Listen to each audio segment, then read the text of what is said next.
Good afternoon and welcome to Soteria.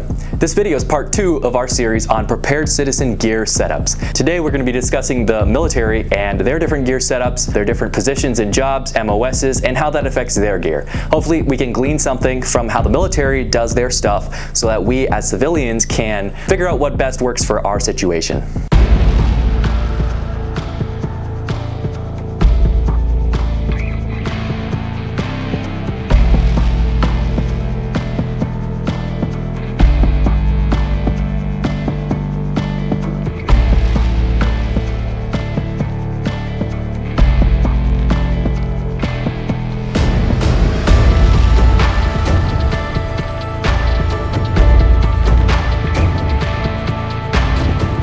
So now we're going to kind of get into team roles, classes, how to decide what kind of position that you want and how that's going to affect your gear. So to start out, we're going to kind of look towards the military and see what do they do, because it's important to kind of get a little bit of a baseline of knowledge, I think, and understanding. It helps us to understand what you need for your situation. This isn't to say that you should just copy the military necessarily, but it's a good starting point because it helps you to, I think, maybe not go as wrong. I would agree. I wouldn't exactly copy everything the military does just because they also have that logistics backing. But as well as everyone sees these super cool YouTube and Instagram operators and whatnot carrying only 3 mags on their equipment. If you're going to be getting into a gunfight without any kind of supporting units or fire support, anything like that, you're going to burn through those 3 mags really fast, and then you're going to feel like the team idiot when you're asking people for spare mags because they brought them and you didn't.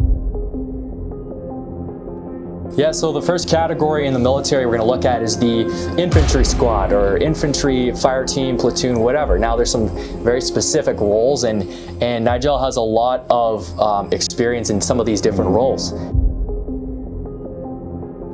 We'll kind of get into the different other parts of the military too and how that could affect you. But just starting out, what is a rifleman going to kind of run? So for a rifleman, you're typically going to be running whatever rifle that you're issued. For me, it was an M4. You're going to be given 7 mags, 1 in the gun, 6 on your plate carrier. You're going to be given an IFAK. Some units still issue out the sub belts. When I was in FAST, we had pistols. Then I had to buy my own general purpose pouches, smoke pouches, anything else I was carrying.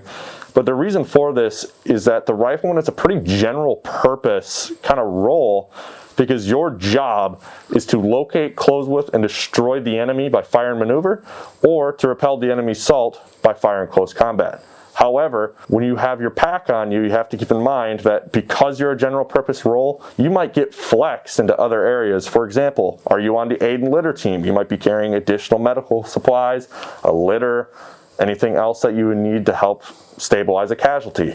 Are you on an EPW team? Do you have the search tags? Do you have flexi cuffs? Do you have the blindfolds that we always carried? Or are you carrying extra ammo for an automatic rifleman or a machine gunner? Are you carrying additional mission essential equipment? Like we had our DMs would just start handing out equipment to our regular riflemen. It's like, hey, carry this for me because I'm not going to carry it. I already have 40 pounds in my ruck. So being a rifleman, you're going to be a very general purpose position, but keep in mind that as a rifleman, your job is to get into a fight. Now, the Marine Corps going forward in the future is definitely trying to move riflemen into more thinking role, actually giving them things to do other than being a trigger puller and a pack mule. It's something you can absolutely start off of, and going forward with everything else I'm going to reference, like the other kind of roles, everything that I did in my own experience was built off of this basic rifleman loadout just because that's what I carried. And would you say that this is a good starting point for kind of a civilian to look at in terms of at least inspiration? So if they are going to say they live in a rural area, they are thinking that the types of warfare, one type of warfare they might have to engage in their lifetime would be actually doing some patrolling with their buddies, setting up maybe some kind of base, doing some kind of area defense, and they're looking looking for inspiration, would you say that a rifleman's a good place to start? I would say it's a good place to start, especially if you don't think that you have skills to flex into other roles. It's something that you can do, and as you start learning, then you can start tailoring your kit either which way and what skills you are learning, or as you start to learn more about your AO, because you could live in an area forever and you might not know all the little things in a forest or back roads and stuff like that. You're going to learn more, so then you can start tailoring your kit that way as well, just through your own experience and what you learn. It's going to be a great spot to start off of. All right, and so next up you got like kind of your squad leader, team leader, platoon leader, so a leadership kit. And so what are the kind of the differences in your kit that you would have if you were in leadership besides just being a regular rifleman? So something that I did when I became a team leader and eventually a squad leader and a platoon sergeant was I quickly changed out a general purpose pouch that I had and put a dedicated radio pouch there. I needed to have those comms with higher and with other adjacent units and teams and squads. Something else that I wish I would have done while I was in the Marine Corps is having a Garmin GPS. I didn't buy one. I never even thought about it, so I was at the mercy of my unit if I'd get issued a Dagger unit to carry out in the field. Something else that's also very important is knowing what your radio reports are. So what I did to help me memorize it is I wore a quarterback play sleeve all the time. And I had my Casevac 9 line in there, my call for fire, and any other useful information in there. As a squad leader, don't expect to get really active in that firefight. It was something that was always taught to me by my team leaders and squad leaders. Like, if we get into a firefight, team leader is going to engage more than a squad leader, but the squad leader is going to be kind of sitting back, organizing his men, pointing them in what direction, and giving taskers to them rather than actively being engaged in the fight unless he has to. He's in that command position. It is his job to give commands, and he needs to see the bigger picture and direct his teams to handle whatever problems are going to come up or whatever problems could come up. Yeah, and I think in a civilian setting, in terms of these like groups, these type of Minutemen groups that you see, usually you start anywhere from just like 1, 2, 3 guys that kind of know each other, and then you can kind of branch out there and you get some guys that are a whole fire team, which is cool, great. If you have a fire team of guys, 4 or 5 guys or whatever more, you're doing better than a lot of people. And then sometimes you see a squad or 2. Less common, I think, but amazing, you know. And so I think that the chances that you as a civilian become in this leadership position is pretty high.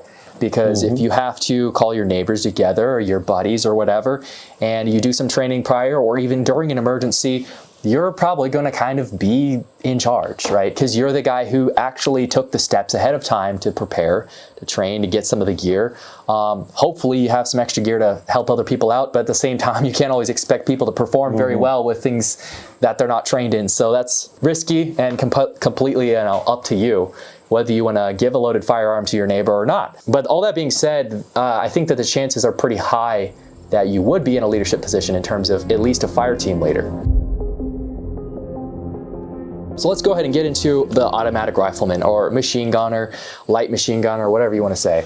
Yep. So I'll touch in on the automatic rifleman portion of it just because by the time I had gotten into Marine Corps, the 249 was something of a mystery to me because I had never actually seen one when I was in the Marine Corps. But the way that worked was a lot of my equipment changed just from my basic rifleman loadout just because I needed to carry additional ammo, as well as at the time I was offloading ammo to other people just to be like my ammo bearer, because I think we were issued something like 21 30-round PMags to carry, and D60s were not allowed in most units. Oh. I had seen a lot of Marines who tried to use a D60 even just on the flat range and get yelled at by their platoon leadership for having a D60 just because it wasn't issued to them. And some units are still very, very stingy on that. It breaks uniform standards. Yeah. Towards the end of me being an automatic rifleman before I became a team leader, I was starting to experiment with having mags on my belt, which I had modified some Alice mag pouches just because they could carry 3, and I stretched them out just so they'd fit the 3 PMags, so I didn't have to offload as much ammo to someone else. And then I put mag pouches on the outside of my assault pack, so that way if I'm in a position where I can take my pack off and provide fire from an overwatch position or a support by fire position, I can just easily grab those mags and put them right in and use that pack as a rest. Now, your automatic riflemen, the reason why they're so important is because they put immediate and direct effects on enemy targets. Sure. They're going to be the ones providing all your suppression at that team or squad level. Now, of course, once you start getting bigger than that, if you have a supporting unit, you might have higher caliber machine guns. But for a civilian, what we're seeing a lot now, especially in trends today, is the automatic rifleman, which I think is a great thing as long as you can afford to feed it the ammo that it needs.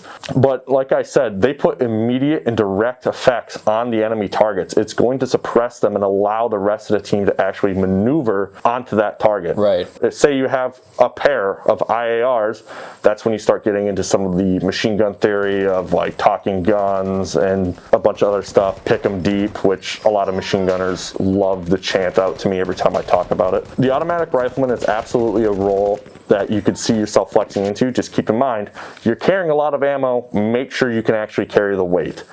It's going to get a little finicky trying to organize your gear around it, but if you can afford to feed your gun, you can manage the heating and cooling of the gun, because closed bolt weapon systems don't like to cool as fast as open bolt ones. There's going to be a lot of things that you have to look into. I would say that the automatic rifleman role is something that's kind of further down the line than what you would see with these other roles. There's no point in having this weapon that is capable of continuous long strings of fire if you can't actually bring ammo, or you're not going to bring ammo into the fight to feed it, because then it's, what's the point? Okay, you've got 7 mags on you plus a couple in your pack, and you just go through those mags in whatever, a few minutes. Now it's like, what's the point? Why are you carrying this rifle, and why did you go through all that training, right? So, you know, I think having a good load-bearing plate carrier, if you're going to be wearing armor, is probably a good idea, because you can kind of put a lot of these like nutsack pouches, either if you have a belt-fed system, which isn't as accessible to us right now, but the market's opening up a little bit. Lima 6 is working on one. You get the Fight Light, which is insanely expensive and kind of unreliable, but you want a plate carrier that's going to really support that weight. Or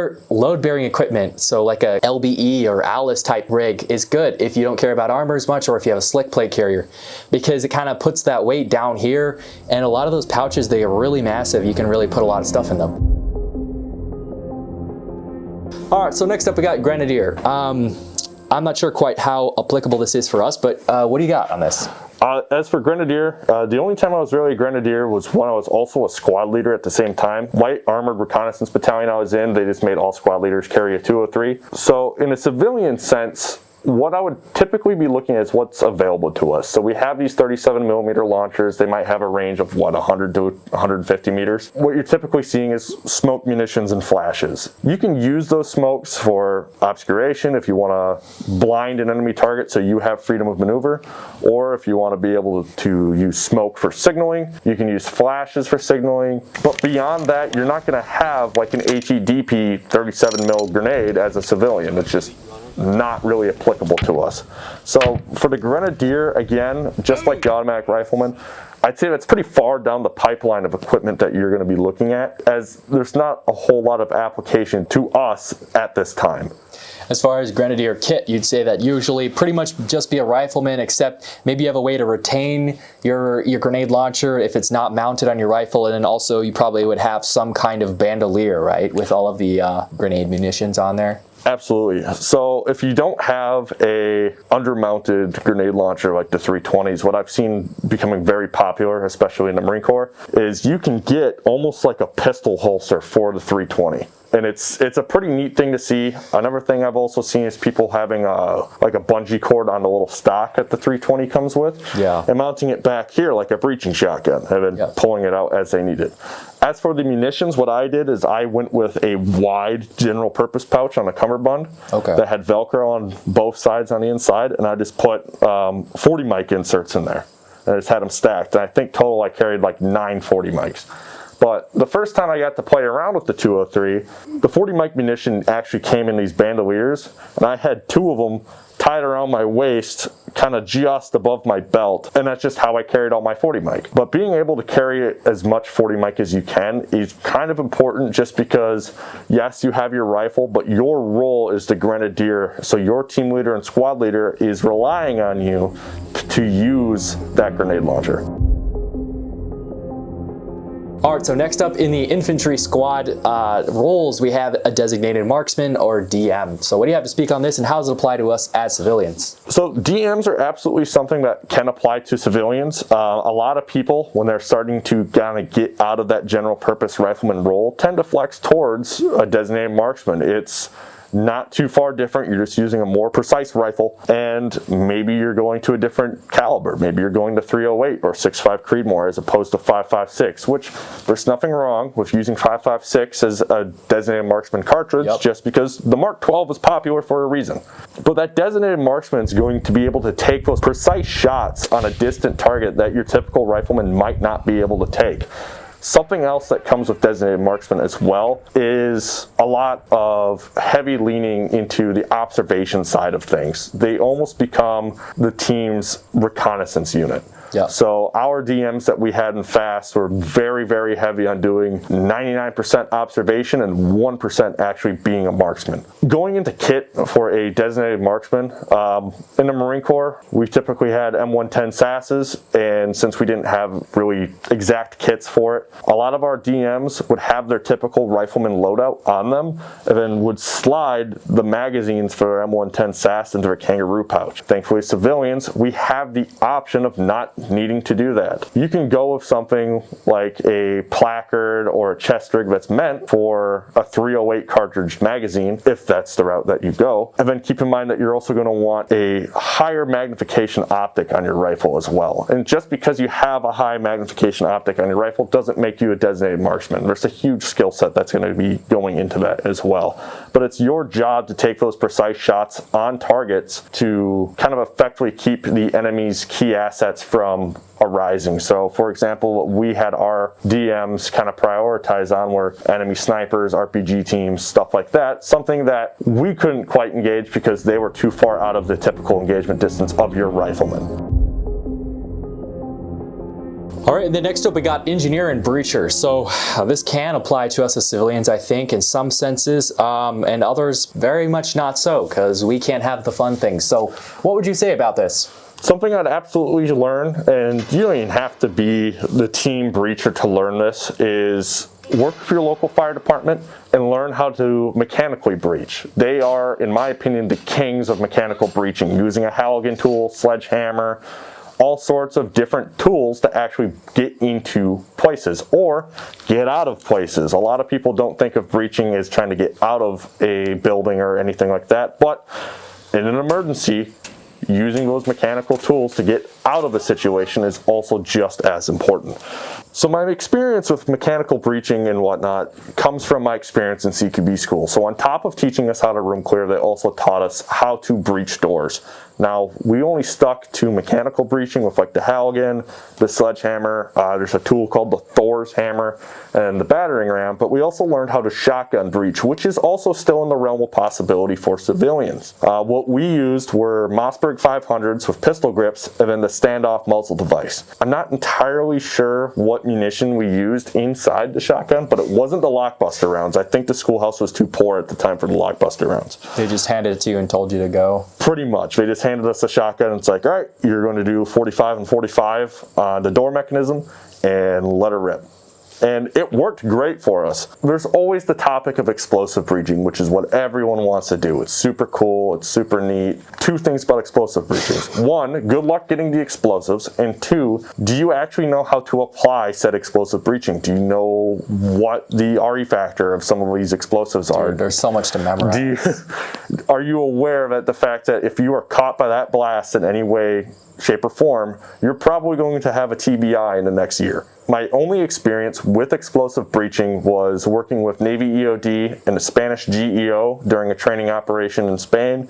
And all I did was I took an explosive, I put it on the door, and I walked behind a berm. And the Spanish got to do all the cool stuff. But that's about it. I would absolutely look into getting a shotgun for breaching. It might not be utilized a lot, but as we're seeing in Ukraine as well with these drones, shotguns are starting to come back in the limelight for being a piece of equipment to use. Shotguns are absolutely useful for shooting down drones, especially with like a birdshot load.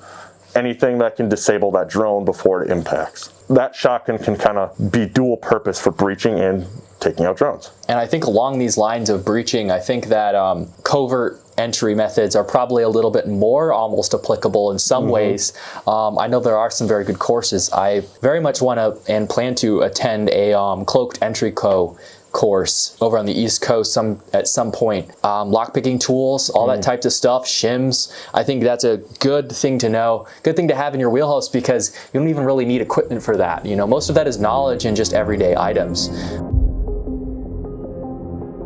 And another role that you're probably going to find on an infantry squad is combat medic or a CLS, combat lifesaver. So I think that there's not very many civilians who think about this type of stuff, but I think it's huge, because I think the number one constant of battle or fighting is that someone's going to get hurt.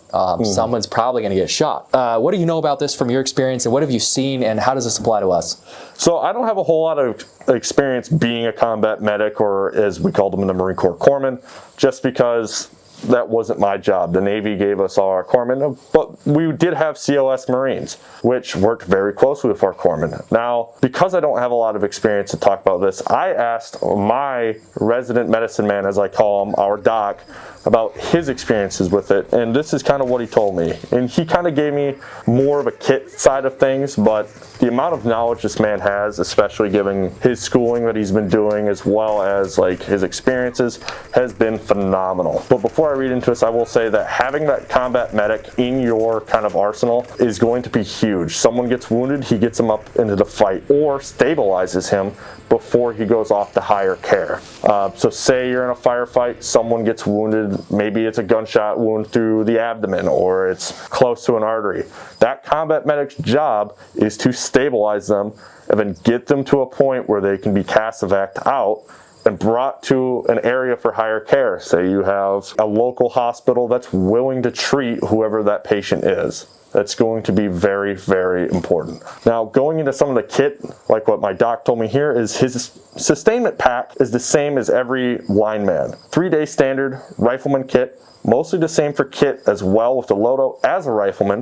The only exception that he likes is that he has a task light on his helmet with white light option, since it's hard to work with blood under a red light. He also says that he'll never probably have to rock a sidearm, just because he's not terribly worried about it. But for his specialized equipment, he carries a flat pack that can strap to the outside of his ruck or be worn on his back just like a regular backpack. But it contains a level 3 trauma kit, which he describes as a fully loaded IFAK but double to quadruple the load. He has a field surgery kit, IV and blood transfusion kit, C-collar, first aid with bandages and over-the-counter meds, ACLS and emergency medications, pocket BVMs, and a litter roll. So he doesn't have them yet, but he'd also like to roll to a sked litter and add a Z-line for extractions and traction splint for femur fractures. That's all he's really told me about it. He's a very busy man, but I'd love to bring him on to either my page or his page to even talk further about these kind of medical considerations. Yeah, and I think this is the type of stuff that's hard to just go and learn about via YouTube videos or 4chan posts. I think that your best bet really is to try to find someone that you already know, or meet someone who is like-minded, who has the formal training. Because this isn't just, we're not just talking about, you know, trying to build an AR-15 upper. We are talking about the human body, and there's a lot that goes into it that I have nothing about. And so I'd say that if you have someone in your church or your immediate community that does know, is somewhat of a nurse or works in an ER doc, something like that, maybe try to get on their good side and try to kind of sweeten them in and kind of bring them in, because the more people you have like this, they're going to be such a huge asset in hard times, no matter whether you're fighting some kind of little skirmish or you just got people sick of some kind of crazy disease. All right, so next up we're going to get into radio operators, or RTO, radio telephone operator. What do you have to say about this? So for me, if I was an RO, and my experience of having an RO in my fire team in the Marine Corps, the loadout kind of stays the same as your general rifleman. However, now you might be carrying a man-pack radio, such as, like, my Marines carried Prick 117s, either the Golf or the Fox variant. But as a civilian, you could do something kind of like the YouTube channel Tech Prepper makes a lot of videos about his man-pack that he's built at home, and it's going to give you that additional range to talk to supporting units or other groups groups if you have them, just to give them updates or potentially ask for help. On top of that, you're going to be carrying a lot of things like antennas, spare batteries and whatnot that you can spread out to other guys as you can, as long as they're not already overloaded with other mission essential equipment.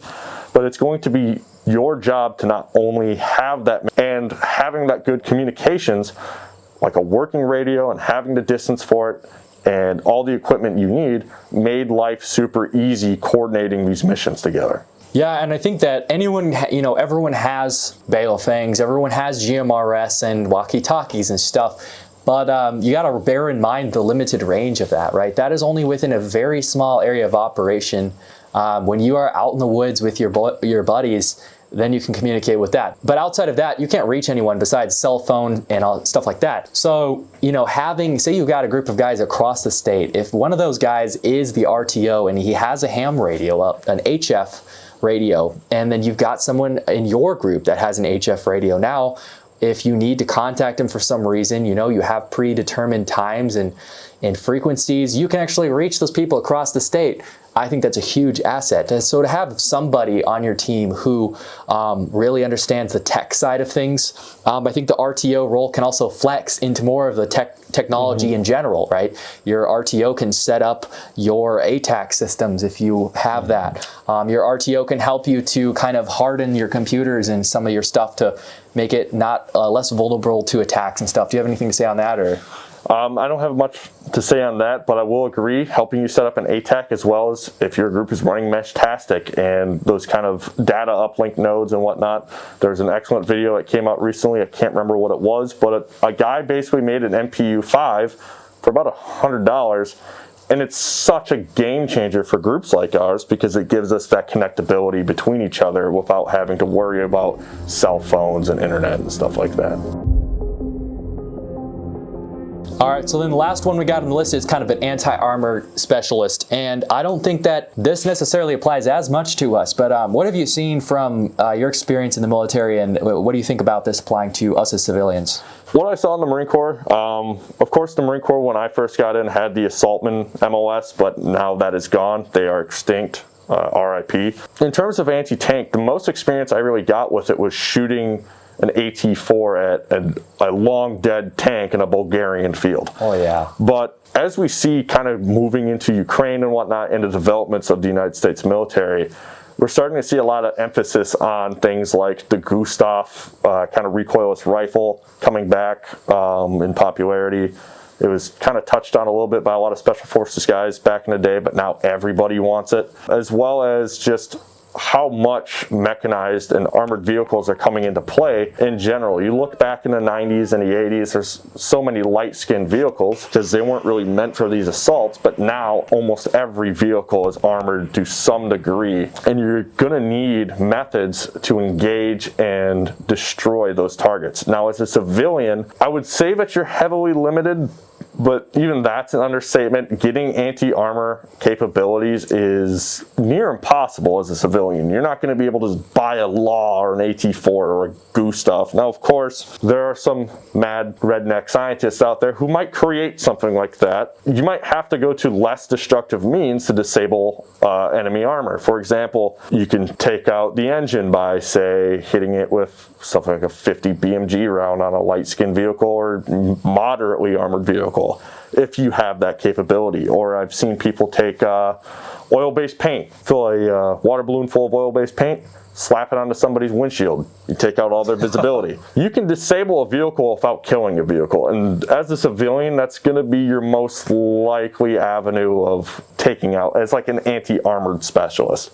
Now, it's not as pretty. You're not carrying around a LAW looking all cool and making sure everyone's out of your back blast before you shoot it. But it has its merits, but again, just like the automatic rifleman and the Grenadier, I would say that's way down the pipeline of capability for a civilian. But who knows? The future is mysterious, and maybe some things will change. Yeah, and I think there are, like you said, some different ways you can get into more mechanical disablement of vehicles, like the methods you mentioned, but also just to something as simple as changing the routes that people are able to go down, right? If they have a route they're heading down, but then all of a sudden there's a bunch of freaking trees across the road, what are they going to do? Well, they're going to have to detour, go somewhere else, and that can help facilitate an ambush, or to even box in vehicles so that they become unusable.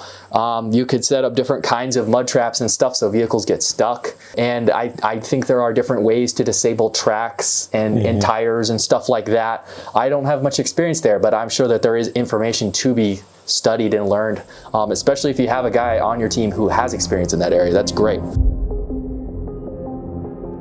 All right, so we touched on infantry squad roles, some of which I think are very applicable to a civilian and some maybe not so much. But now we're going to kind of quickly touch on special forces gear setup and how that applies to us and how we should draw our inspiration from them. Now, you'll say that this is super trendy. This is all over social media, wherever you look. Everyone wants to have a SEAL, DevGru, CAG loadout. Everyone wants a Mark 18 and a slick plate carrier and, you know, a super light Ops Core helmet. And there's nothing wrong with that. I don't think there's anything wrong with that gear. And if you go through all of these different steps and you decide that that is the best gear for your area of operation and your goals, great, you know, set it up. Or maybe you just buy that stuff because you think it's cool. That's completely acceptable. Also, it's a free country. However, let's talk about a little bit what kind of just their specific gear setup, their mission, and maybe some of the shortcomings of the Special Forces type direct action loadout that might not always apply to us. Of course. So what we've kind of seen, especially in the past during the GWAT for these Special Forces loadouts, is you saw an early GWAT like SEAL teams running 12 to 15 mags on a plate carrier, especially if like during a Battle of Ramadi, to now you might see an operator running 3 mags on a plate carrier and maybe a mag on a belt and 1 in a gun, and that's about it.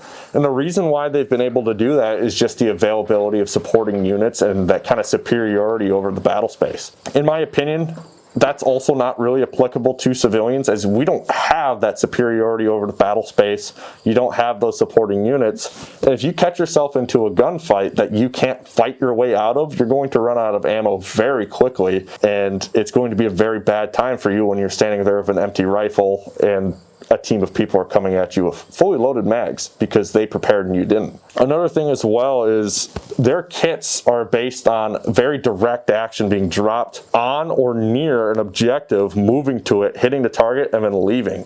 As a civilian, you might not have that mobility asset. You might have trucks and vehicles that can come pick you up, but even they can get bogged down by poor terrain, enemy forces in the area, and other considerations, whereas these special forces groups might have an insert via Little Bird that you don't have.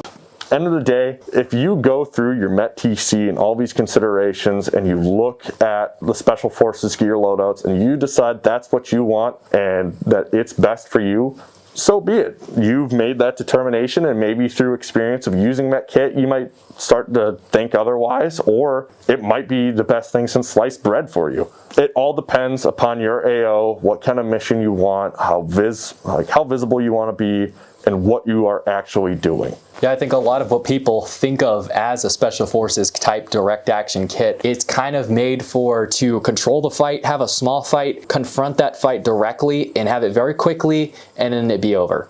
And that is not my mission as a civilian personally. My priority as a civilian in my methodology and what I believe in is to avoid a fight, if possible, and I also have to sustain myself for a long period of time. So there's a lot that I can draw inspiration from some of these different loadouts and different kits and stuff. Some of the gear, you know, is great to have as an option, but it's not always going to apply to my mission. When should someone start to kind of look into choosing a specialty skill? So I would recommend people start looking into a specialty skill after they've gotten the basic rifleman skills down, and that includes your basic marksmanship at known and unknown distances, land nav, basic TCCC, which is just a medical training term, as well as like being able to move in your weight, completing rucks with all your kit on, and being the best basic rifleman that you can be. It doesn't sound pretty, but it's where pretty much everybody starts in the military.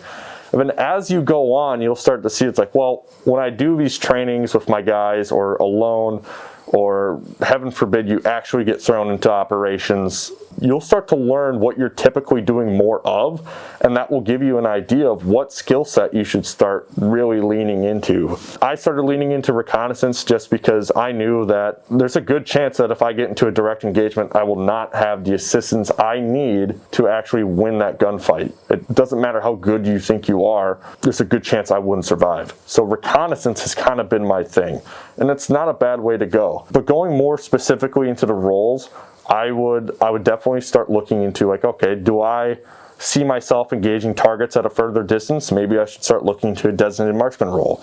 Or maybe I'm not able to get out to the range and really practice those skills as much, but I have plenty of time at home. Maybe I can start looking into the RTO option and start learning some of the technologies and the methodologies and the sciences behind these radios. And that goes for pretty much any skill. You don't have to always go out to practice these skills. That goes even for being a basic rifleman. You can dry fire in your home, really build up those fundamentals. Land nav, it can be as simple as practicing plotting points and getting azimuths with your protractor. And you don't have to be wearing camouflage when you do that. Exactly. You can go out in your favorite pair of jeans and your favorite button-up t-shirt and go to a state park and practice land nav. You can print off maps on CalTopo. You can get a military-styled protractor. You can get a nice lensatic compass, which is what I always recommend. And then if you really want, you can use your phone or GPS to double-check your coordinates to make sure you're in the right spot and to kind of be a self-reflection. But going forward in that, if you're really trying to nail down a role and you are in a group, look at your group as a whole. It's like, okay, what are we missing? Maybe we have like a combat medic. Maybe we have an automatic rifleman. Maybe we have our designated squad leader. What could I flex into? And what would be a great asset? Kind of something I learned from CQB school. They always told us find a job. And I've always kind of started flexing that to like be an asset no matter what.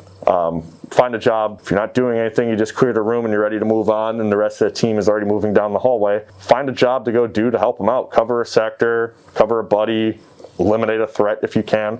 In being an asset, it's kind of like what isn't being covered that would be a great help for us. Can I cover it realistically? And ask for help. Like, hey, do you think you could help me with this project so that way I can learn it better, so that way I can be better for us moving forward?